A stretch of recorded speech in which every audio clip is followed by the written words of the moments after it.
My name is Sarah. I'm 34 years old. I couldn't believe my ears when my husband John said to me, "We're getting divorced tomorrow. Be kind enough to move out of here." What? John, did I hear you right? Divorcing? And why should I move out of my own apartment? I asked in shock. Yours? You're mistaken, baby. Here are the documents, look. I'm the sole owner, John replied arrogantly. My vision went dark. I had taken the day off work today, came home early, and decided to surprise my husband for our wedding anniversary. I had cooked everything, ordered a cake for delivery.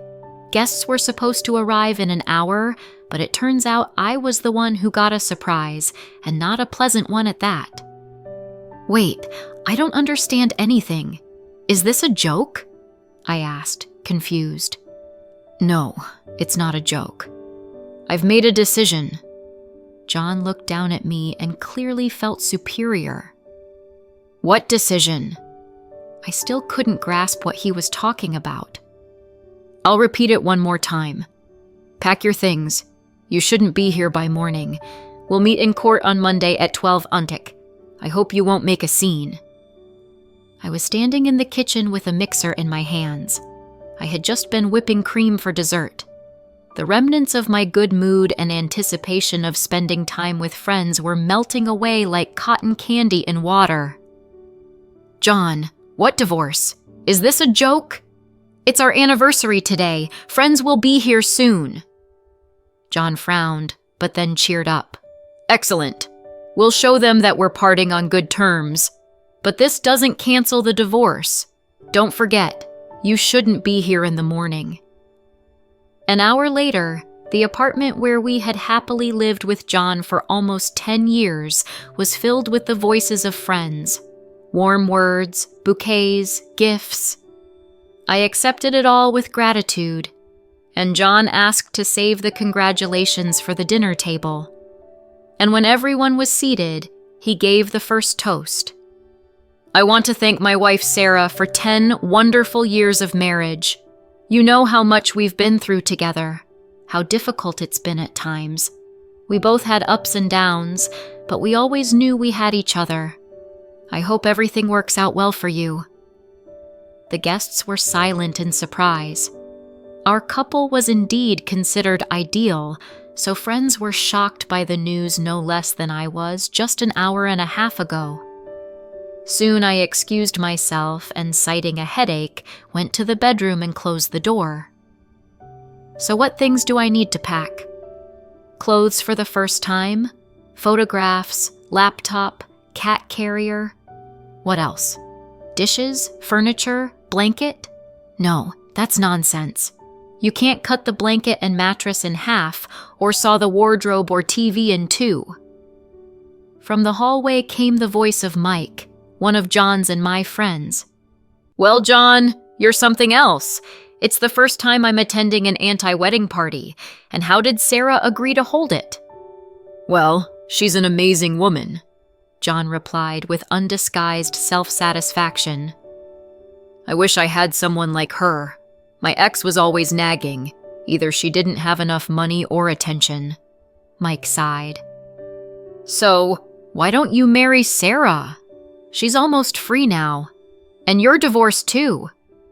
The friends laughed, with a hint of envy in Mike's laughter, and self-confidence and pride in John's for how cleverly he had pulled off this scheme. There weren't many things to pack. The guests didn't even notice how I got dressed and left the house with a bag and a carrier. A taxi was waiting downstairs.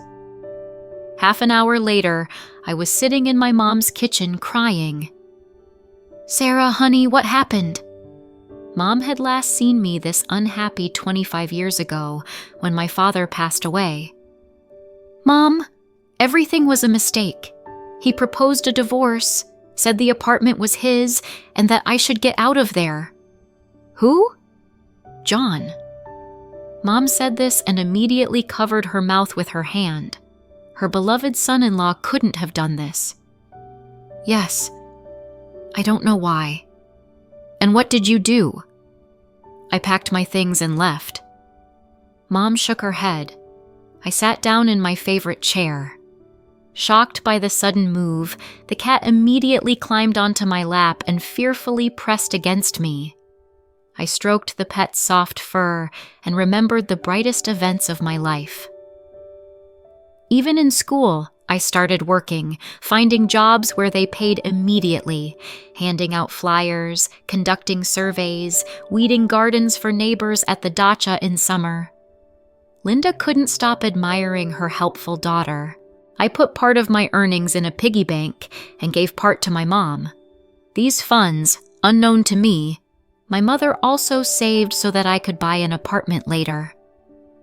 "Mom, I got into university," I rejoiced, a recent high school graduate. "Which faculty did you choose? Economics? Let money attract money." "Exactly. I'm so glad you'll get a good education." "Mom, there's one thing I haven't told you. I'll be studying not at the university branch in our city, but at the main university in New York. They offered me a place in the admissions office and I accepted." "What does this mean?" "That I'll be far from you." Mom cried then. She didn't want to let me go, but the prospects were very promising. In my third year, my friend and I rented an apartment to study and relax in a calm environment. Then my friend got married, and I found a new roommate. It's cheaper to rent together. "Mom, I love you very much, but I'll be living independently. I'll rent an apartment with someone like I did in university," I declared, returning to my hometown. "Honey, you have a home here." My mother was surprised. "And you have your own life," I smiled. "You're getting married, and newlyweds should live separately from their children. So I wish you love and happiness, and for me, a good apartment and neighbors." "How wise you are, my daughter," Linda laughed. I did get a job and soon rented an apartment with a colleague. My personal life wasn't working out. There were some romances, but nothing serious. However, my colleague got married just 6 months later. A new colleague became my roommate, and she also got married. Soon, among our mutual acquaintances, I began to be considered a talisman. They said if you live in her apartment for a while, you'll get married right away. "Sarah, you're my best friend!" Mike was packing his things. To be honest, he was in love with me himself, but I never responded to his signs of attention. "If it weren't for you, I would never have met the love of my life." "Go on, Romeo, to your Juliet," I laughed, "and help me find a new roommate." "I've already found one. I have a colleague, John. He's a great guy." Mike gave a thumbs up. "Clean, cultured, won't cause any problems, I assure you." John indeed turned out to be an interesting man. He was 3 years older than me, worked for a very good company, and was quickly climbing the career ladder. "John, why don't you rent an apartment yourself? Why do you need a room with a roommate?" I asked one evening when we were having dinner in the kitchen. "And why don't you live alone? As far as I know, you're the founder of an accounting outsourcing firm." "Yes, you're right. We have a young company, but it's very well known." "I've heard a lot about you. They say you have many clients." "You're right," I smiled. I was pleased that my neighbor could appreciate what I do. "I'm saving for an apartment, so it's convenient for me to rent with someone else." "And how were your former roommates?" "Exceptionally interesting and decent people." John smiled and unexpectedly said, "You know, Sarah, I've been living in the same apartment with you for a week now. You're a wonderful roommate. I feel like I've known you for a long time."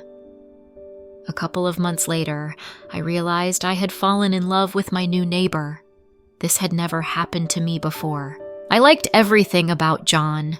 His eyes, his smile, the scent of his cologne, his sense of humor. In the mornings and evenings, when our schedules didn't coincide, we would leave each other something tasty in the kitchen. Baked a pie, but couldn't finish it all. I know you're coming home late today.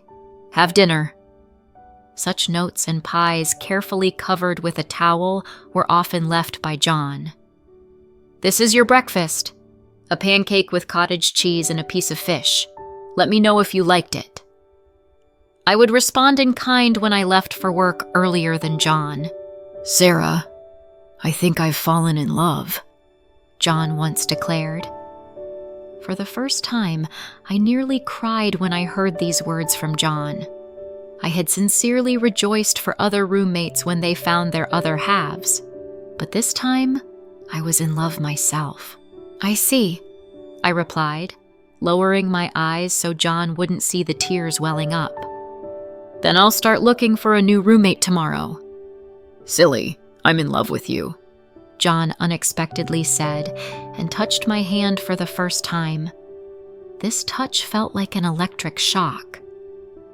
But if the feelings aren't mutual, we'll really have to look for new roommates. We won't have to. The memory was interrupted by a phone call. Beloved. That's how John was still saved in my phone. Here's the continuation of the English translation. Sarah, what does this mean? Where are you? John yelled anxiously into the phone. I'm at my mom's, I replied calmly. What do you think you're doing? Why did you leave the guests? How dare you leave while we have guests? Do you even understand what position you've put me in? You said yourself that I should vacate the apartment by morning. But not during the party. Now everyone is looking at me askance. Oh, really? I feigned surprise. And what are they saying? As if you don't understand. That I kicked you out. That's exactly what you did. You kicked me out of my apartment. No, I asked you to move out of my apartment, John emphasized. John, my voice rang with indignation. You know very well that the apartment is entirely my achievement. I saved 70% of the down payment, and then I made all the payments too. Oh, sure. Go ahead and reproach me for not being able to climb the career ladder as quickly as you. That I was undermined, that I lost my job. I knew you'd bring up all the failures, that you'd throw it in my face in our old age. What old age? You're not even 40 yet, I laughed bitterly. Exactly. I'm almost 40. I want a family, children. But with you, it's impossible. John had gone too far with his reproaches. I bit my lip and hung up. Children. There had been an accident, and we lost our only daughter. John, looking at his grief-stricken wife, said that we both needed a lot of time to decide to become parents again, but no matter how much I hinted that I wanted to hear children's laughter in the house again, my husband always brushed it off. John immediately called back. Don't you dare hang up on me, he screeched. Don't yell at me, I replied as calmly as possible. In short, I'll see you in court on Monday. No, John. In court. Why's that? I won't leave you the apartment, you fool, John laughed. Any court will just look at the documents and laugh in your face. I'm the sole owner. John was right. When we decided to buy the apartment, he suggested not to complicate things and register the property only in his name. He said there was no difference whose name was on the documents. After all, we were family, and for some reason, I believed him. But, I tried to object now. But what? I need the apartment more. I'm getting married right after the divorce. We're having a baby in 6 months, so your antics are useless to anyone. I hung up again. In 6 months, he says. While I was working like a draft horse, my dear husband was seeing someone else. I won't leave him anything. I'll fight to the end. All the gloom was blown away as if by the wind. Mr. Smith. Hello. I'm Sarah, John Saunders' wife. Remember, he worked for you? I came to the manager of the company where my husband had worked not long ago. Sarah, hello. Of course I remember your husband, and I remember you too." The tall, elderly man confidently extended his hand to me, then pointed to 2 armchairs. We could talk informally there. "That's very good. I need your help." "What kind? A character reference for John?" "Sarah, I know you as an excellent specialist and, excuse my directness, a very beautiful woman. Many of my acquaintances are clients of your firm, so allow me to speak frankly." "Of course." I was surprised. "I can't give John a positive character reference." "Why?" Strangely enough, I expected this answer, and it pleased me. "You see, he resigned without scandal only thanks to you. Out of respect for your professionalism, I didn't want to ruin his reputation." "What does that mean?" "Shortly before the personnel changes, John was caught in fraud. You'd better not know what sums we're talking about. And then, after his resignation, I made inquiries. Everywhere he worked, John tried to pull off shady schemes." "Is that so?" I was glad to hear it. "Yes." The man looked at me in amazement. "I can testify to this in any court." "Thank you very much. That's exactly what I wanted to hear. Will you really be able to testify in court?" "Is that necessary?" "Yes." "All right," Mr. Smith shrugged. "I have nothing to hide. I run my business honestly." The more witnesses I found, the more horrified I became. It turns out I didn't know my own husband at all. Yes, he was a great guy for friends. At each new workplace, people fell under his charm, but then shortages were discovered. Only Mr. Smith caught John red-handed. The others couldn't find evidence. So the apartment scam was just the tip of the iceberg. "Sarah, I thought you knew." Mike, John's friend, was explaining apologetically before the court. He still couldn't believe that John had treated me this way. He was transferring huge sums to his mother. I asked him, "Does she know about this?" He said that of course you knew. No, I didn't know. I thought John wasn't getting raises or bonuses, and then he was being set up. "What are you talking about?" Mike laughed. "When we worked together, I was really envious of him. Same position, same performance, but he was getting paid more. He told me it was the other way around. Well, apparently, I was mistaken too. I want to get the apartment back. Will you support me in court?" "Yes, Sarah, of course." Mike promised to be by my side until I sorted everything out. With the help of a lawyer, I managed to find several witnesses whose testimonies would be enough to open a criminal case. A couple of days before the property division hearing, John asked to meet me. We agreed to meet at the cafe where he had proposed. I smirked. Last time he offered his hand and heart, and this time he's taking away both my heart and all the property acquired over 10 years and mostly bought with my money. "Sarah, don't be foolish. No court will leave you the apartment. The most you can hope for is if I pay you something." "Are you sure?" "Yes. Learn the laws." My ex-husband lightly flicked my nose. "Well, if I lose, you can calmly bring your new husband into my house." "Into my house," John corrected himself. "By the way, do you want to take anything from there? Maybe some appliances or furniture?" "No, I don't want anything." "Right. You don't need any of this, but we do. But I'm generous. I'm offering you $200,000 as a settlement." I opened my mouth in surprise, about to say something, and then burst into ringing laughter. "Oh, I can't! Settlement! $200,000! What unprecedented generosity!" I was laughing so hard that tears came to my eyes. "You," John replied angrily. "Nothing. You refused yourself." Proving John's non-involvement in the apartment purchase turned out to be easier than expected. The lawyer provided statements of John's and my bank accounts, found proof that I had paid the initial down payment. I had also invested in the renovation and furnishing of the house. Mr. Smith and several other people gave testimonies. So, I don't understand. What does this mean? You don't have an apartment? John's future wife, particularly vulgar and rude, made a scene right on the street. It seems so.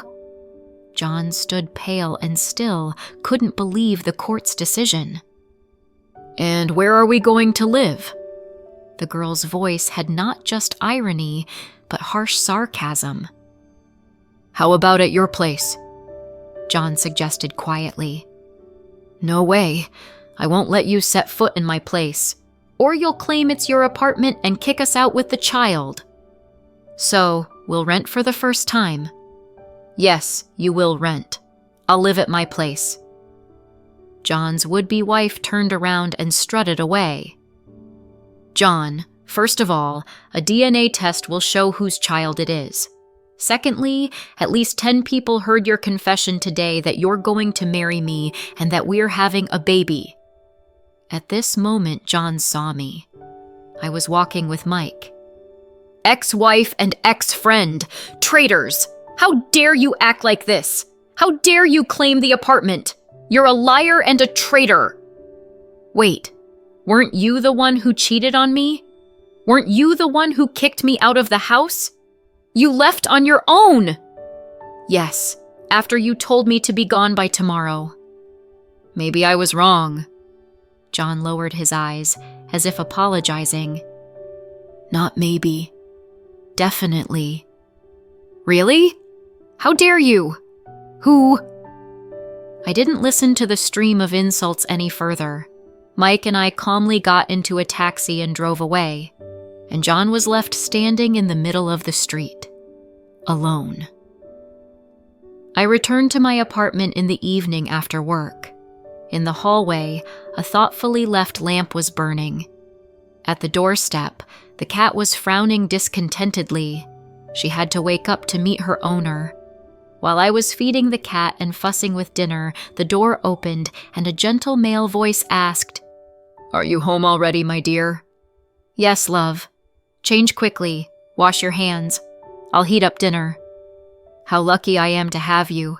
You're a real treasure. Then take care of me. I do, especially since we'll soon have another treasure.